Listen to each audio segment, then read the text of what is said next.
I'll request Professor Arindam Sarkar to chair the session as well as deliver the keynote address for the carbon dioxide session. Good afternoon, everyone. And I thank the trust members, the audience, and esteemed colleagues and peers for this opportunity. So the topic that was given to me was innovation frontiers and economic challenges in the capture, transportation, utilization and sequestration of CO2. It has kind of 4 keywords: capture, transportation, utilization and sequestration. Ultimately the utilization, capture, all those comes into under sequestration. What are the frontiers there are? What are the challenges? I will very briefly touch upon them. My interest or my area of work is a very small subset of utilization. And as usual, with academicians, we like to talk. I will just take a couple of minutes to tell what I do. Okay. So that's the outline of the presentation. I will talk about capture. Well, surprisingly, when I was going through the literature, I noticed that there is a lot of literature on capture. There are different technologies on capture. Utilization, of course. Conversion, of course. But not much on transportation. So I have not highlighted that. There are pretty much 2 technologies that we talk about when we talk about transportation. One is pipeline, and another is by ships. But there is one analysis that I am going to talk about. Regarding capture technologies, I think Professor Goody briefly in the morning mentioned, there can be several ways. Before I am combusting coal or natural gas, I can take the carbon out. After I have combusted coal, I can take the carbon dioxide. I can even think of taking carbon dioxide from the atmosphere. All of these require certain different technologies. But again, this is extremely important, that carbon dioxide by as such is a very stable molecule. I can't just recover carbon dioxide without spending some amount of energy. So for all these technologies that are listed here, one has to spend some energy, and these are of course not exhaustive at all. I have provided the citations from which I have taken the figures everywhere in all the slides. Now among the capture technologies, I could kind of pinpoint 3 or 4 major ones. One is of course physical absorption. You take high surface area zeolites or something, you absorb them, take them out, dissolve it. It's not very efficient. Then there are chemical absorption, extremely efficient. You can have amines, and even our sodium hydroxide is a good absorber, no doubt about it. Calcium hydroxide, they are all good absorbers. Other than that, we can have membrane permeation. This is again a critical area in which there is a lot of work going on. Can I have a membrane which allows percolation of CO2 preferentially? Or preferentially, if I am able to separate hydrogen also, that's up to me. That's an advantage to me. Then again, I can have pre-combustion, that is for coal-fired plants. I can have cryogenic distillation, the regular methods. Again, all of them, innovations are going on. Nothing breakthrough I could get as such. Maybe something is there, it just escaped me. So this is the current status. I am not sure whether the graphs are very legible or not. My apologies. It gives you how much of the total CO has been captured or we are trying to capture, what is the total status of it, how we are going to do, and what are the different methods, what is the potential of different methods. I believe the way I have made this is not very legible.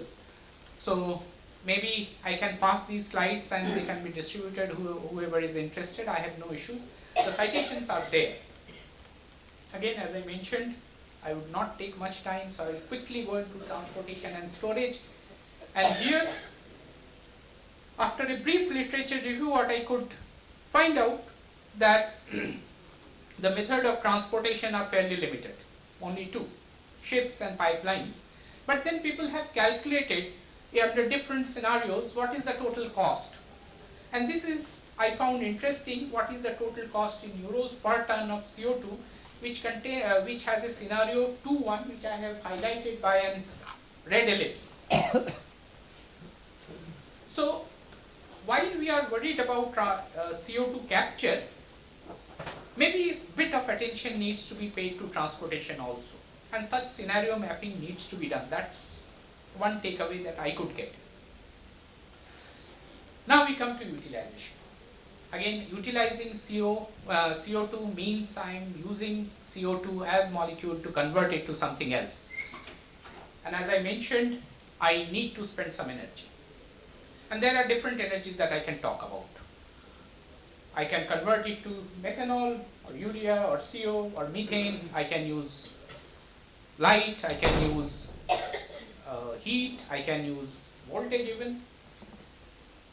And I can have different ways in which I can utilize this CO2. CO2 is being used. It's not that it's absolutely useless. It's being used. I mean, cold drinks does have CO2 in sufficient quantities. Fire exhaust extinguishers, they do have CO2. So there are some uses, but it is not that much. It is much better to convert them into something useful which can be recycled. So that's where these methanol, urea, carbon monoxide or methane comes in. Now, as I mentioned, CO2 is such a stable molecule. I forgot its change in Gibbs free energy is somewhere around minus 373 or something kilojoules per mole. Extremely stable.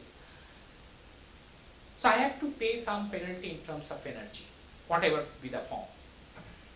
It can be heat, it can be light, it can be electrochemical.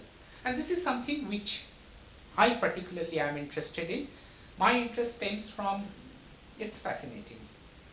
And where are the challenges? So with CO2, electrochemically I can make all sorts of different things. I can make formic acid, I can make carbon monoxide, I can make ethanol, methanol, all sorts of different things. The challenge, let me put up an example.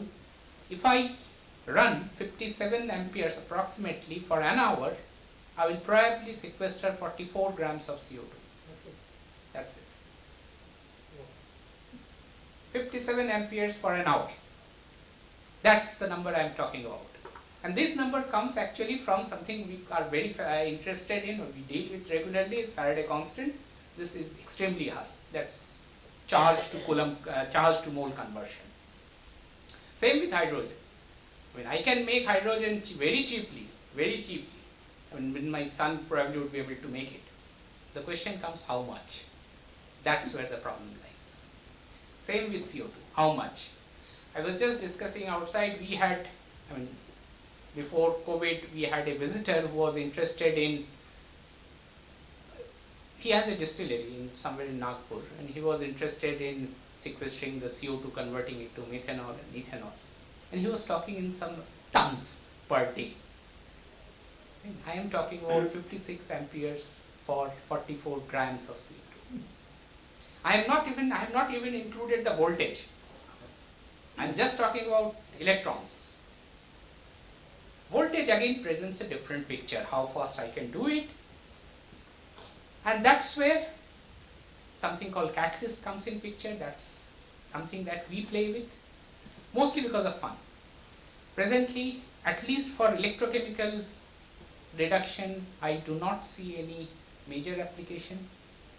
It's too sophisticated a process, too light a process, or too inefficient a process to do something commercially, but it's interesting. Why? Because you can do plenty of stuff. You see, you can make carbon monoxide, you can make formate. In my lab, we could manage only formate, nothing beyond that. But yes, there are potential. That's where we play with. I will not go into what was done, but again, we have played with different metals, and we observed that whenever there is an eutectoid formation, somehow the CO2 reduction capability increases many fold. We are also interested in copper, and its oxide copper is very well known, and we have been continuing it for quite some time now.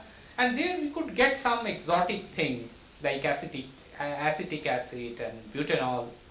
But unfortunately, as of now, we have not yet got ethanol or methanol, which we are still targeting, hoping to find out. Hopefully we will. But anyway, with that, I think I will close my presentation. Thank you very, very much. If you have any questions, please feel free. Thank you. I have just one question. Yes, sir.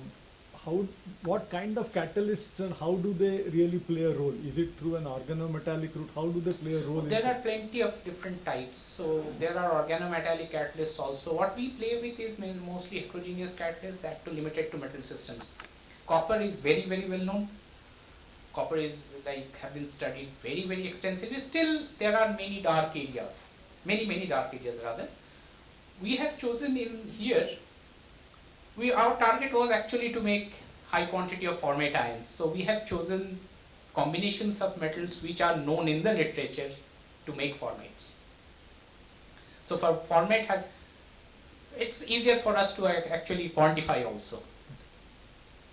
So, but there are many different classes of catalysts that have been played with.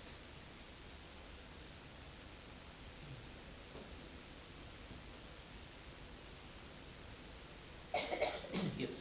Through this route, how much energy would be required to say use 1 ton of CO2 and then generate some other useful? Very hard to put. Very hard to put. I can tell you probably for that 57 amperes, if I am making formate, I would be needing somewhere around 2 volts. Conservative estimate. I am very optimistic. Everything is. Is 3 a better number? No, 3 is probably not a better number because what I have not mentioned is I am doing all in aqueous. Okay, I can't so maybe escape evolution of hydrogen, electrolysis of water. Yes, so 10 is the right number. 1.48 volts is electrolysis of hydrogen.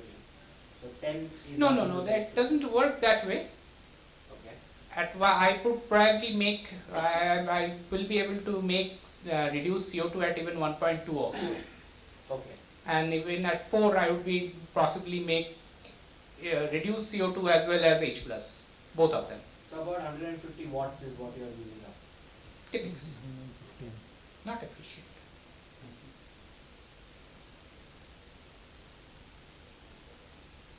At one point, the efficiency numbers based on the installed solar capacities, as they keep increasing, the efficiency numbers will eventually at some point stop mattering. Eventually. I'm talking about 30 years down the line. The efficiency numbers will stop mattering. Well, to give you a perspective, there are companies who have invested quite a bit of money. Some are operational, which actually try to convert this CO2 that they get as a pure source from CO2 from the steel industries to formate ions, and they convert it back to formic acid and for leaching or like pickling iron. So it is there. It's not that can't be done, but then it's not for something that can be done in a very regular. They rely on too many subsidies, free power, and all that stuff. But so energy costs at when solar is just introduced as a viable alternative, energy costs are somewhere around 5 to 6 rupees per kilo per unit. Today, if you are trying to sell back your solar to the utility, they give you 2 rupees, 50 paisa. Hopefully someday And this is only 5-6 years in the making. Hopefully someday electrochemistry will, I do have great faith in it. This, by the way, hydrogen electrolysis was done 200 years back, but Yes. Carlyle. Fuel cell is around 150 years old. This technology was, reduction of carbon dioxide was done, I forgot who did it, but somewhere around 1900. So these are old.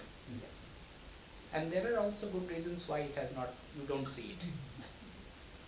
CO2 is one. I work on it. It's a brilliant scientific problem, but I have less faith in that. Even in 5 years, I would see electrochemical reduction of CO2. That's my take. Of course, needs to be done. Things have to be improved. It's a futuristic 10 years down the line. That would be my take. But I hope there are no more questions. But if you have, I am available later for discussions. But with this, I would end my presentation.